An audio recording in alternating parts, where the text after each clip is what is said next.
This video will be on three-dimensional trigonometry, and it sounds more complicated than it really is. It just applies all the trig that you've been learning, so how to find sides and how to find angles, and it just applies it to a three-dimensional figure. So for example, something like a pyramid or even a rectangular prism are probably common figures that you'll have to try and apply your trig knowledge to. So let's have a look at two examples.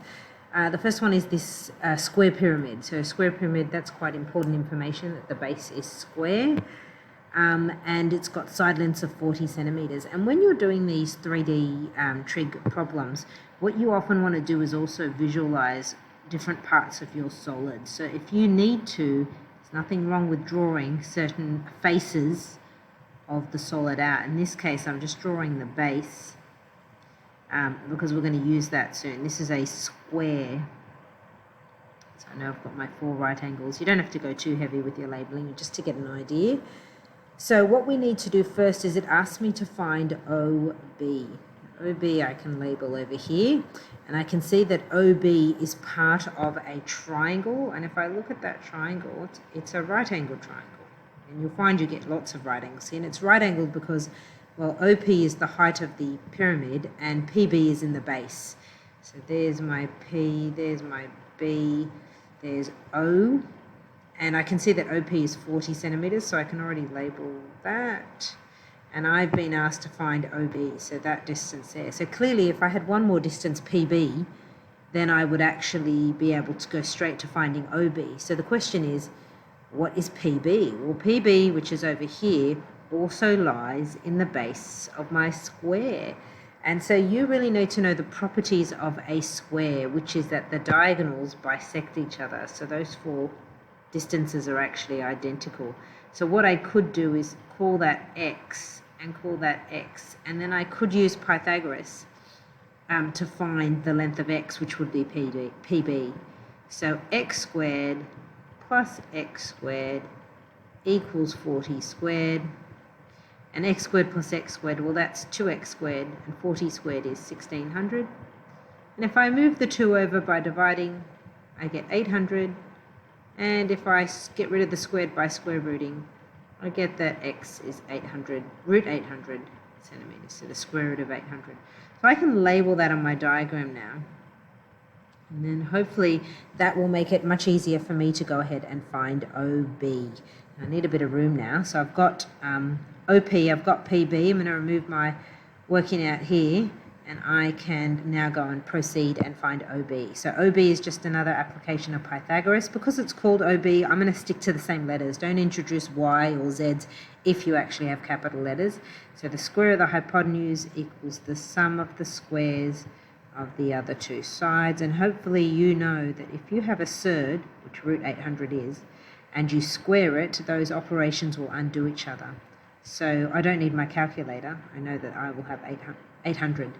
So when I add them together, I get 2400, and then taking the square root gives me that OB is 2000, square root of 2400. Now, if you happen to know that you can reduce this, you can go right ahead. So for example, you could change 2400 into the square root of 400, because that square roots nicely, times 6, because 400 times 6 is 2400. And then that would reduce to 20 root 6. But we haven't done surds yet. It's up to you where you stop. Once you have covered surds, however, I would say you should be expected to go all the way down to this line. Okay? If you haven't done surds yet, then I'd say it's okay to stop there. And just remember to give units for your answer. So we found OB. Because I have these lovely diagrams on the side, I might as well update them now. I know that OB is 20 root 6. That probably will be useful. So it's worth writing all this information down. And that's also the same as here. This X is 20 root 6. All right, let's do part 2. Angle OBP. Just clear myself some space. OBP. Now, where's that angle? OBP.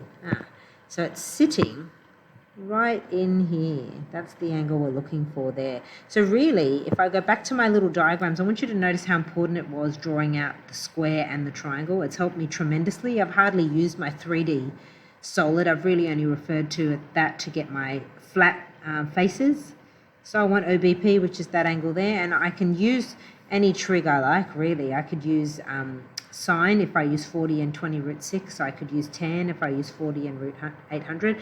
Doesn't matter what you use, you're going to get the same answer. So I might go for tan, which is the opposite, which would give me 40 over the adjacent. Very messy. Get rid of that. 40 over the adjacent. The adjacent is my root 800. And then I can say that theta would be inverse tan of 40 on root 800. And then from there I should be able to get an answer. Let's just tap that into my calculator. Just putting that in right now. And that gives me 54 degrees and 44 minutes. So 54 degrees and 44 minutes. So that's just a simple, it's not super simple because as soon as you go into 3 dimensions, it's automatically harder. But that's like a basic 3-dimensional trig problem.